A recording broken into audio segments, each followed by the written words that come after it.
ಡಾಕ್ಟ್ರ ಡಾಕ್ಟ್ರ ನೀವೊಂದು ಸುಳ್ಳು ಹೇಳ್ಬೇಕು. ನೀವು ಸುಳ್ಳು ಹೇಳಿದ್ರೆ ನೀವು ಎಷ್ಟು ರೊಕ್ಕ ಕೇಳ್ತೀರಿ ಅಷ್ಟು ರೊಕ್ಕ ಕೊಡ್ತೀವಿ ನಾವು. ನೀವು ಸುಳ್ಳು ಹೇಳಕ್ಕೆ ಒಪ್ಕೋತಾರೇನೇ ಡಾಕ್ಟ್ರ? ಏನು ಸುಳ್ಳು ಹೇಳ್ಬೇಕಮ್ಮ? ಏನು ಸುಳ್ಳು ಹೇಳಬೇಕು? ಅದೇ ಡಾಕ್ಟ್ರ, ನಮ್ಮ ನೆಗಾನಿ ಏನು ಮಾಡ್ಯಾಳು, ನಮ್ಮ ತಂಗಿ ಆಕೆ ಒಂದು ಸುಳ್ಳು ಹೇಳಿಬಿಟ್ಟಾಳ. ನಮ್ಮ ಅತ್ತಿಗೆ TB ಐತಿ, ಕ್ಯಾನ್ಸರ್ ಐತಿ ಅಂತ ಹೇಳಿ. ಈಗ ನೀವು ಅದ ಸುಳ್ಳನ್ನ ಅವ್ರನ್ನ ಚೆಕ್ ಮಾಡಿದ್ಮೇಲೆ ಹೇಳಿದ್ರೆ ನಿಮ್ಗೆ ಎಷ್ಟು ದುಡ್ಡು ಬೇಕಲ್ಲ ಅಷ್ಟು ದುಡ್ಡು ಕೊಡ್ತಾರಂತ್ರಿ.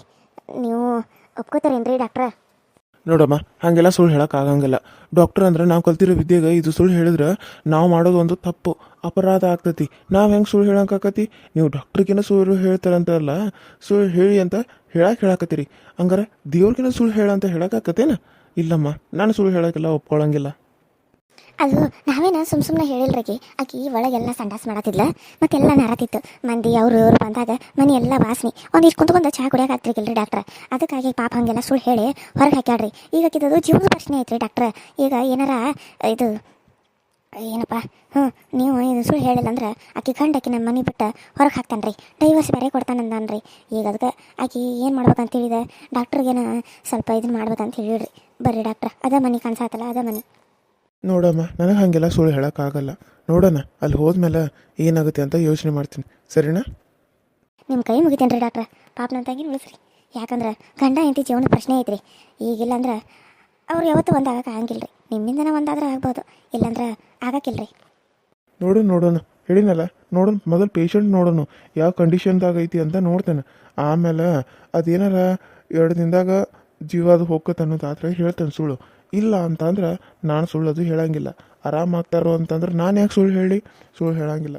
ಇಲ್ರಿ ಡಾಕ್ಟ್ರ, ಗುಳಿಗೆ ಕೊಟ್ರೆ ಆರಾಮಕ್ಕಾರ ಅಂತ ಹೇಳ್ರಿ. ಐತಿ ಗುಳಿಗೆ ಕೊಡ್ತಾನು, ಇವು ಗುಳಿಗೆ ಎಲ್ಲ ನುಂಗಿದ ಮೇಲೆ ಆರಾಮಕ್ಕತ್ತಂತ ಹೇಳ್ರಿ ಡಾಕ್ಟ್ರ. ಒಂದು ಮಾತು ಹೇಳ್ರಿ ಡಾಕ್ಟ್ರ, ನಿಮಗೂ ಎಷ್ಟು ಬೇಕಷ್ಟು ರೊಕ್ಕ ಸಿಗ್ತೈತಿ, ನೀವು ಆರಾಮಾಗಿರ್ಬೋದು. ಎಷ್ಟು ದಿನ ಅಂತ ಹಿಂಗೆ ಇರ್ತೀರಿ? ಡಾಕ್ಟರ್ ಆಗಿನೂ ನಿಮ್ಗೆ ಕೈ ತುಂಬ ರೊಕ್ಕಿಲ್ಲ. ಅದ ಪಗಾರದಾಗ, ಗೌರ್ಮೆಂಟ್ ಪಗಾರದಾಗ ಹೊಂಟರಿ. ಇಂಥ ಒಟ್ಟು ರೊಕ್ಕ ಬಂದ್ರೆ ನೀವು ದೊಡ್ಡ ಮನುಷ್ಯರಾಗ್ಬೋದು, ಶ್ರೀಮಂತರ ಮಂದಿ ಆಗ್ಬಾರ್ದು, ದೊಡ್ಡ ದೊಡ್ಡ ಬಿಲ್ಡಿಂಗ್ ಕಟ್ಟಿಸ್ಬೋದು. ನೋಡಿರಿ, ಯೋಚನೆ ಮಾಡಿರಿ. ಸುಳ್ಳು ಹೇಳಿ ಸಂಪಾದನೆ ಮಾಡುವಂಥದ್ದು ನನಗೇನು ಬಂದಿಲ್ಲಮ್ಮ. ನನಗೆ ಇದ್ದಷ್ಟಲ್ಲೇ ನಾನು ಇದನ್ನು ಮಾಡೋದು. ಅದನ್ನು ಬಿಟ್ಟು ಜಾಸ್ತಿ ಸಂಪಾದಿಸ್ಬೇಕಂತೇಳಿ ಸುಳ್ಳು ಹೇಳಿ ಜೀವನ ಮಾಡೋದು ನಾನಲ್ಲ, ಸರಿನಾ? ದುಡ್ಡು ಕೊಟ್ಟು ನಾನು ಕಲ್ತು ಬಂದಿರೋ ವಿದ್ಯೆ ನಾನು ಸುಳ್ಳು ಹೇಳೋದಕ್ಕಲ್ಲ. ನಾನು ಸತ್ಯ ದಾರಿಯಲ್ಲಿ ನಡಿಬೇಕು ಅನ್ನೋನು. ನೋಡೋಣ, ಮೊದಲು ಅಲ್ಲಿ ಹೋಗೋಣ, ಆಮೇಲೆ ಏನಾಗುತ್ತೆ ಅಂತ ಡಿಸೈಡ್ ಮಾಡೋಣ, ಸರಿನಾ? ನಡಿ. ಸರಿ ಡಾಕ್ಟ್ರ. ರೀ ಡಾಕ್ಟ್ರ್ ಬಂದ್ರೆ ನೀವು ಕಡೆ ಬರ್ರಿ. ನೀನೇನು ಚಿಂತೆ ಮಾಡಬೇಡ, ನಾನೇ ಹೇಳೇನು, ಅವನು ನೋಡ್ತಾನೆ. ನಾನು ಆಕೆ ಇನ್ನೊಂದು 2 ದಿನದಾಗ ಸಾಯಿದಾದ್ರೆ ಸುಳ್ಳು ಹೇಳ್ತಾನಂತವ. ಇಲ್ಲಾಂದ್ರೆ ಅವನು ಡಾಕ್ಟ್ರ ಸುಳ್ಳು ಹೇಳಂಗಿಲ್ಲ ಅಂತ. ನೋಡೋಣ ಏನಾಗ್ತದೆ ಅಂತ ಹೇಳಿ. ಭಾಳ ಯೋಚನೆ ಮಾಡಬೇಡ. ಆಗಿದ್ದಾಗಲಿ ಅಂತ ದೇವ್ರ ಮೇಲೆ ಭಾಳ ಹಾಕಿ ಸುಮ್ಮನಿರು. ಹಾಂ, ಸೈಡಿಗೆ ಬಾಮ್ಮ. ಹಾಂ ಡಾಕ್ಟ್ರೆ. ನೀವು ಸೈಡಿಗೆ ಬನ್ನಿ ಸರ್. ಸರ್, ನಮ್ಮ ತಾಯಿಗೆ ಏನಾಗಿತ್ತು ನೋಡ್ರಿ ಸರ್. ಆರಾಮಾಗ್ಬೇಕು ನಮ್ಮ ತಾಯಿ, ಆರಾಮಾಗಿ ಮೊದಲಿನಂಗೆ ಆಗಬೇಕು ನೋಡ್ರಿ ಸರ್. ಒಂದಿಟ್ಟು ನೋಡಾಕ ಬಂದನಪ್ಪ, ನೀನು ಈ ಕಡೆ ಸೈಡಿಗೆ ಬಾ. ನಾನು ನೋಡ್ಬೇಕಲ್ಲ, ಚೆಕಪ್ ಎಲ್ಲ ಮಾಡಿದ್ಮೇಲೆ ಗೊತ್ತಾಗ್ತತಿ. ಆದ್ರಿ ಸರ್. ಅಲ್ಲ, ಆಕೆಯನ್ನ ನಾನು ಎಲ್ಲ ನೋಡ್ದಂಗೆ ಐತಲ್ಲ, ಎಲ್ಲಿ ನೋಡೀನಿ? ಆಕೆ ಹೆಸರು ನಿತ್ಯಾನ? ಆಕೆ ನಾನು ಇಷ್ಟಪಟ್ಟಿದ್ದು ಹುಡುಗಿಯನ? ಇಷ್ಟೊತ್ತನ ಹೇಳಿದ್ದು ಆಕೆ ಬಗ್ಗೆನಾ? ಆಕೆ ಮದುವೆ ಆಗಿರೋದು ಈ ಮುದುಕನ್ನ? ಓ ಗಾಡ್, ಎಂಥ ಪರಿಸ್ಥಿತಿಲಿ ಸಿಕ್ಕಾಕೊಂಡಾಳ. ಇವಳು ನಾನು ಹೆಲ್ಪ್ ಮಾಡಬೇಕಾ? ಪ್ರೀತಿ ಮಾಡಿರೋ ಹುಡುಗಿನ ಈಗ ಬಚಾವ್ ಮಾಡಬೇಕಾ? ಅಯ್ಯೋ, ಇವಳು ಸಂತೋಷ ಅಲ್ವಾ? ಸಂತೋಷ್ಗೆ ನಾನು ಈ ರೀತಿ ಸುಳ್ಳು ಹೇಳ್ತಾ ಇದ್ದೀನಿ ಅಂತ ಗೊತ್ತಾದರೆ ಏನಂತಾನೆ ಏನೋ ಡಾಕ್ಟರ್ ಆದ್ನ. ನಾನು ಪ್ರೀತಿ ಮಾಡಬೇಕಾದ್ರೆ ಕಲಿತಾ ಇದ್ದ, ಇವಾಗ ಡಾಕ್ಟರ್ ಆಗಿ ನಮ್ಮ ಊರಿಗೆ ಬಂದ. ನಿಮ್ಮನ್ನ ಎಲ್ಲೂ ನೋಡ್ದಂಗಿದೆ. ನಿಮ್ಮ ಹೆಸರು ನಿತ್ಯಾನಾ? ಹೌದು ಡಾಕ್ಟ್ರೆ, ಇವ್ರ ಹೆಸರು ನಿತ್ಯಾನ. ನೀವು ಮೊದಲ ಪೇಷಂಟ್ ನೋಡಿ ಆಮೇಲೆ ಮಾತಾಡುವಂತೆ. ಅವ್ರ ಕಂಡೀಷನ್ ಹೆಂಗೈತಂತ ಹೇಳಿ ಡಾಕ್ಟ್ರ, ಆಮೇಲೆ ಐತಿ ಹೀಗೆ ಮಾರಿ ಹಬ್ಬ. ಸುಳ್ಳು ಹೇಳ್ತಾಳೆ ಕರೆ ಹೇಳ್ತಾಳೆ ಅಂತ ಗೊತ್ತಾಕತಿ. ಅಯ್ಯೋ, ನನ್ನ ಹುಡುಗಿನ ನಾನು ಉಳಿಸ್ಲೇಬೇಕಲ್ಲ. ಸುಳ್ಳು ಹೇಳಿದ್ರು ಪರವಾಗಿಲ್ಲ, ನನ್ನ ಹುಡುಗಿಗೆ ಏನೂ ಆಗಬಾರ್ದು. ಸೀದಾ ಮಕ್ಕಳೇನ್ರಿ ಡಾಕ್ಟ್ರ? ಹಾಂ ಅಮ್ಮ, ಮಕ್ಕಳಿ ಸೀದಾ ಮಕ್ಕಳಿ. ಜೋರಾಗಿ ಉಸಿರಾಡಿ ಅಮ್ಮ. ಹಾಂ ಡಾಕ್ಟರ. ಇವ್ರಿಗೆ ಒಂದಿಷ್ಟು ಸ್ವಲ್ಪ ಅದು ಕಫ ಇರುತ್ತಲ್ಲ, ಅದು ಕಫ ತೆಗೆದುಕೊಡಿ ಅಂತ ಹೇಳಿ ಅದರಲ್ಲಿ ಚೆಕ್ ಮಾಡೋಣ, ಸರಿನಾ? ಬ್ಲಡ್ ತಗೊಂಡು ಹೋಗ್ಬೇಕು. ನಾನು ನಿಮ್ಗೆ ಸಣ್ಣದ ಒಂದು ಸೂಜಿ ಚುಂಚಿ ಬ್ಲಡ್ನ ತಗೊಂಡು ಹೋಗ್ತೀನಿ.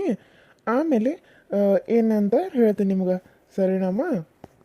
ಆದರೆ ನಿಮ್ಮನ್ನು ನೋಡಿದ್ರೆ ನಿಮ್ಗೆ ತುಂಬಾ ಏಜ್ ಆಗೈತಲ್ಲ, ನೀವು ಇದ್ರೂ ಇರ್ಬೋದು ಅಂತ ನನಗೆ ಅನಿಸ್ತತಿ. ಏನೋ ವರಿ ಮಾಡ್ಕೋಬೇಡಿ. ನಿತ್ಯ ಅವರೇ, ನೋಡಿ, ನೀವು ಮಾಡಿದ್ದು ಕರೆಕ್ಟಾಗೇ ಇದೆ. ಇಂಥ ಪೇಷಂಟ್ನ ಒಳಗೆ ಇಟ್ಕೋಬಾರ್ದು, ಅದು ಒಬ್ಬರಿಂದ ಒಬ್ಬರಿಗೆ ಹರಡುತ್ತೆ. ನಿಮ್ಗೆ ಯಾರಮ್ಮ ಹೇಳಿದ್ದು ಅವ್ರಿಗೆ ಟಿ ಬಿ ಇದೆ ಅಂತ? ಅವಾಗ ಒಬ್ಬರು ಬೇರೆ ಡಾಕ್ಟ್ರು ಬಂದಿದ್ದರು, ಅವಾಗ ಅವರು ಹೇಳಿದರು ಸರ್. ಅದು ಅದಕ್ಕೆ ನಾವು ಅವ್ರನ್ನ ನಾನು ಸ್ವಲ್ಪ ಅದರಲ್ಲೇ ಮಾಡಿದ್ದೆ ಅಲ್ವಾ, ಸೊ ಹಾಗಾಗಿ ಅವ್ರನ್ನ ನಾನು ಹೊರಗಡೆ ಹಾಕೋಕ್ಕೆ ಹೇಳಿದೆ. ಬಟ್ ಅದು ಏನೇನೋ ಆಗ್ತಾಯಿದೆ, ನಮ್ಮ ಮನೆಯವರು ತಪ್ಪಾಗಿ ತಿಳ್ಕೊತಾ ಇದ್ದಾರೆ ನನ್ನ ಬಗ್ಗೆ. ನೋಡಿ ಸರ್, ಅವ್ರಿಗೆ ಇರೋದು ಪ್ರಾಬ್ಲಮ್ಮು ನಿಜಾನೇ. ಅದು ನಾನೆಲ್ಲ ಚೆಕಪ್ ಮಾಡಿ ಒಂದ್ಸರಿ ಕ್ಲಿಯರಾಗಿ ಮಾಡ್ಕೋತೀನಿ. ಬಟ್ ಅವ್ರ ಪರಿಸ್ಥಿತಿ ನೋಡಿದ್ರೆ ಅವ್ರಿಗೆ ಖಂಡಿತವಾಗ್ಲೂ ಟಿ ಬಿ ಇದೆ ಅನಿಸುತ್ತೆ. ಆಮೇಲೆ ಕ್ಯಾನ್ಸರ್ ಕೂಡ ಸ್ವಲ್ಪ ಇದೆ ಅಂತ ಅನಿಸುತ್ತೆ. ಅವ್ರ ರಿಪೋರ್ಟ್ ಎಲ್ಲ ತೊಗೊಂಬಂದರೆ ನಾನು ನೋಡ್ಬೋದಾ ನಿತ್ಯ ಅವರೇ? ಹಾಂ ಡಾಕ್ಟರ್, ತೊಗೊಂಡು ಬರ್ತೀನಿ. ನೀನೇನು ತರೋದು ಬೇಡ, ನಾನು ಹೋಗಿ ತೊಗೊಂಡು ಬರ್ತೇನೆ. ಎಲ್ಲಿದ್ದಾವೆ ಹೇಳು, ನಾನು ಹೋಗಿ ತೊಗೊಂಡು ಬರ್ತೇನೆ. ಅಲ್ಲೇ ರೂಮಲ್ಲಿದ್ದಾವೆ. ಸಂತೋಷ್, ನೀನು ಡಾಕ್ಟರ್ ಆದ್ಯಾ? ಅದು ನಮ್ಮೂರಿಗೆ ಬಂದಿದೆಯಾ? ಹೇಗಿದೆಯಾ ಸಂತೋಷ್? ನೀನು ನೋಡಿ ತುಂಬ ಖುಷಿ ಆಯಿತು. ಅದು ಅದು ನಿಂಗೆ ಬೇಜಾರಾಯ್ತಾ? ನಿತ್ಯ ನಿಂಗೆ ಗೊತ್ತಾ ಇರು? ನಂಗೆ ಗೊತ್ತು ಅಕ್ಕ, ನನ್ನ ಫ್ರೆಂಡ್ ಅವನು. ನಾನು ನಿನ್ನ ಫ್ರೆಂಡಾ? ನಾನು ಯಾರೋ ಅಂತ ಮರ್ತೋಗ್ಬಿಟ್ಯಾ? ಅಯ್ಯೋ, ನೀ ನನ್ನ ಮರ್ತಿ ಅಂತ ಅಂದ್ಕೊಂಡೆ ನಿತ್ಯ, ಆದರೆ ನೀನು ನನ್ನ ಇನ್ನೂ ಮರ್ತಿಲ್ವಾ? ನೀನು ಯಾಕೆ ಈ ಥರ ಮಾಡೋಕೆ ಹೋದೆ? ಹಾಂ ಸರಿ, ನನಗೆ ಯಾವ ರೊಕ್ಕ ಏನು ಬೇಡ. ನಿನಗೆ ನಾನು ಹೆಲ್ಪ್ ಮಾಡಿದೆ ನಾನು ಬಿಡ್ತೀನಾ? ನಿನಗೆ ಹೆಲ್ಪ್ ಮಾಡಿದೆ ಮತ್ತು ನಾನು ಯಾರಿಗೆ ಹೆಲ್ಪ್ ಮಾಡಲಿ? ನಿನಗೋಸ್ಕರ ನಿನ್ನನ್ನು ಹುಡ್ಕೊಂಡು ನಾನು ಈ ಊರಿಗೆ ಟ್ರಾನ್ಸ್ಫರ್ ಮಾಡ್ಕೊಂಡು ಬಂದಿರೋದು. ಅಂಥದ್ರಲ್ಲಿ ನಿನ್ನನ್ನು ಹುಡುಕಿ ಸಾಕಾಯಿತು. ಕೊನೆಗೆ ನೀನು ಇವಾಗ ಇಲ್ಲಿಗೆ ಸಿಕ್ಕಿದೆ. ಅಲ್ಲ, ನಿನಗೇನಾಗಿತ್ತು? ಅಂಥ ಮುದುಕನ ಮದುವೆ ಆಗೋವಂಥದ್ದು ನಿಂಗೇನಾದರೂ ತಲೆ ಕೆಟ್ಟಿತ್ತಾ ಹೇಗೆ? ನಿನ್ನನ್ನು ನೋಡಿ ಅಂತ ನನಗೆ ಎಷ್ಟು ಖುಷಿ ಆಯಿತು ಗೊತ್ತಾ ನಿತ್ಯ? I am so happy today. ಏನು ಮಾಡೋದು, ಎಲ್ಲ ಈ ಹಾಳಾದ ಮುದುಕಿಯಿಂದನೇ ಆಗಿರೋದು. ನಾನೇನು ಅಂದ್ಕೊಂಡಿದ್ದೆ, ಆದರೆ ಈ ಮುದುಕಿ ನನ್ನನ್ನು ಬಿಡಲೇ ಇಲ್ಲ. ಕೊನೆಗೂ ನನ್ನನ್ನು ಆ ಮುದುಕನಿಗೆ ಕಟ್ಟಿ ಮದುವೆ ಮಾಡಿದ್ಲು. ಅವ್ರು ಮೊದಲೇ ಹೆಂಡ್ತೀನಿ ಅವರು, ನಾನು ಎರಡನೇ ಹೆಂಡ್ತಿಯಾಗಿ ಬಂದೆ ಗೊತ್ತಾ? ನನಗೆ ಎಷ್ಟೆಲ್ಲ ಬೇಜಾರಾಗಿದೆ ಗೊತ್ತಾ? ನನಗಂತೂ ಸಾಕಾಗೋಗಿದೆ. ಯಾಕಾದರೂ ಬದುಕಿದ್ದೀನೋ ಅಂತ ಅನ್ಸುತ್ತೆ ಒಂದೊಂದು ಸಾರಿ. ಅವ್ರು ಮಾಡೋದು ಒಂದ ಎರಡ ಹಿಂಗೆ ಮಾಡಿ ನನ್ನ ಜೀವನನೇ ಹಾಳು ಮಾಡಿಬಿಟ್ರು. ಅಯ್ಯೋ, ಈಗೀಗೆ ಈ ಡಾಕ್ಟ್ರು ಪರಿಚಯ ಅದಾನ. ಇವನು ಏನೋ ಸುಳ್ಳೆ ಸಟ್ಟಂದ ಹೇಳಕ್ಕೆ ಬರತ್ತಾನ. ಅವ್ರು ಹೇಳಿದಂಗೆ ಎಲ್ಲ ಹೇಳ್ತಾನೆ ಏನ. ಅಯ್ಯೋ ದೇವ್ರ, ನನ್ನ ಮಗನಿಗೆ ಎಲ್ಲರೂ ಸೇರಿ ಮೋಸ ಮಾಡತ್ತಾರಲ್ಲೇವ್ವ, ಮೋಸ ಮಾಡತ್ತಾರು. ಏ ಮುದುಕಿ, ಸುಮ್ಮನೆ ಮಲ್ಕೋ. ಅದು ನಾನು ಇಷ್ಟ ಬೇಡ ಅಂದರೂ ಕೇಳಿಲ್ಲ. ನನ್ನ ಆಸೆಗಳೆಲ್ಲ ಮನ್ನಾಗೋಯ್ತು, ಎಲ್ಲ ಈ ಹಾಳಾದ ಮುದುಕಿಯಿಂದಾನೆ. ಅದಕ್ಕೆ ನಾನು ಇಷ್ಟು ದಿನ ಸುಮ್ಮನೆ ಇದ್ದು ಇವಾಗ ರಿವೇಂಜ್ನ ತೀರಿಸ್ಕೊತಾ ಇದ್ದೆ. ಮತ್ತೇನು ಮಾಡಲಿ ನೀನೇ ಹೇಳು? ಆಸೆಗಳು ಕನಸುಗಳು ಎಲ್ಲ ನುಚ್ಚುನೂರಾದ್ಮೇಲೆ ನಾನು ಏನಂತ ಬದುಕಿರಬೇಕು? ನನಗೂ ಆಸೆಗಳೆಲ್ಲ ಇರಲ್ವಾ ಹೇಳು? ಆದರೂ ನೀನು ಯಾಕೆ ಈ ರೀತಿ ಮಾಡ್ತಾ ಇದೀಯಾ? ನನಗಂತೂ ಗೊತ್ತಾಗ್ತಾ ಇಲ್ಲ.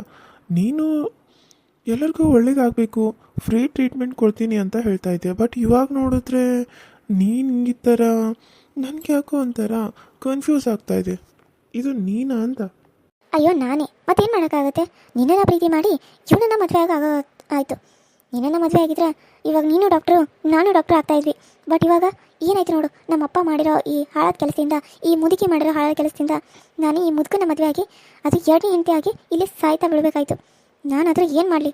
ನನಗಂತೂ ಸಾಕಾಗಿ ಹೋಗಿದೆ. ಅವ್ವ ನಿತ್ಯ, ನೀನು ಪ್ರೀತಿ ಮಾಡಿದ ಹುಡುಗನ ಏನೋ ಡಾಕ್ಟ್ರಾ? ಹೌದು ಅಕ್ಕ, ನಿಂಗೆಲ್ಲ ಆಮೇಲೆ ಹೇಳ್ತಾನೆ, ಇವಾಗ ನೀನು ಸುಮ್ಮನೆ ಇರು. ಸರಿ ಅವ್ವ, ಆಯ್ತು.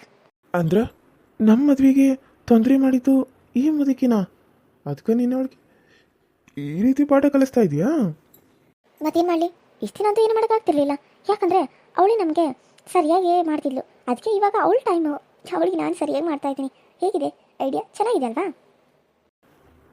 ಸರಿ, ನಿಮ್ಮ ಮನೆಯವ್ರು ಬರ್ತಾ ಇದ್ದಾರೆ, ಸುಮ್ಮನಿರು. ಎಲ್ಲೈತಿ? ಯಾರ ರಿಪೋರ್ಟು ಕಾಣಿಸೋತಲ್ಲಿ? ಏನು ಕಾಣಿಸೋತು? ಎಲ್ಲೈತಿ? ಅಯ್ಯ, ನಾನು ನೋಡಿದ್ನಲ್ಲ. ಅಯ್ಯೋ ಶಿವನ, ಆ ಕಡೆ ನಾನು ಇದ್ರ ಮ್ಯಾಗ ಇಟ್ಟು ಬನ್ರಿ, ನಂಗೆ ನೆನಪ ಇಲ್ಲ ನೋಡು. ಆಕೆ ಹೇಳಿದ್ನಲ್ಲ, ಅದಕ್ಕೆ ಸುಮ್ಮನೆ ಆದ್ನಿ. ಅಲ್ಲೇ ಸೋಫಾ ಮೇಲೆ ಇಟ್ಟಿದ್ನಿ, ನಾನು ತರ್ತೀನಿ ತಡ್ರಿ. ಹೋಗಿ ತೊಗೊಂಬರೋ.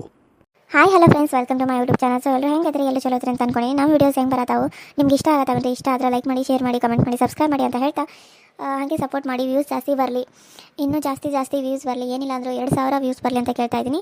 ಜೀವನದಲ್ಲಿ ಕಷ್ಟನೇ ಕಂಡಿರೋಂಥ ಹುಡುಗಿಯ ಕಥೆಯನ್ನು ಕೂಡ ನೋಡಿ ಸಪೋರ್ಟ್ ಮಾಡಿ ಅಂತ ಹೇಳ್ತಾ ಇವತ್ತಿನ ವಿಡಿಯೋನ ಇಲ್ಲಿಗೆ ಮುಗಿಸ್ತಾ ಇದ್ದೀನಿ. ಮತ್ತೆ ಮುಂದಿನ ವಿಡಿಯೋದಲ್ಲಿ ಸಿಗ್ತೀನಿ. ಅಲ್ಲಿವರೆಗೂ ಟೇಕ್ ಕೇರ್ ಆ್ಯಂಡ್ ಬಾಯ್.